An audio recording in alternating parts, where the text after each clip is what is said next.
In this video, I want to talk about how you can pay tax on eToro UK.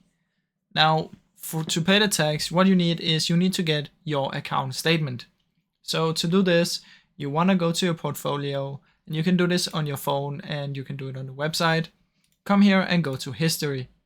Inside of history, you want to come up here and click here, and you should be able to see account statement. In here, you just want to select for the period that you need to check for the tax. So you can select 1 year and you can just create it. And once you've done that, you will have your account statement.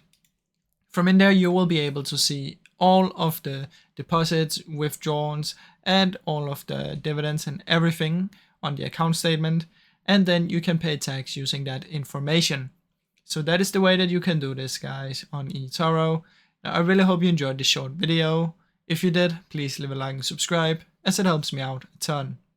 Thank you so much for watching.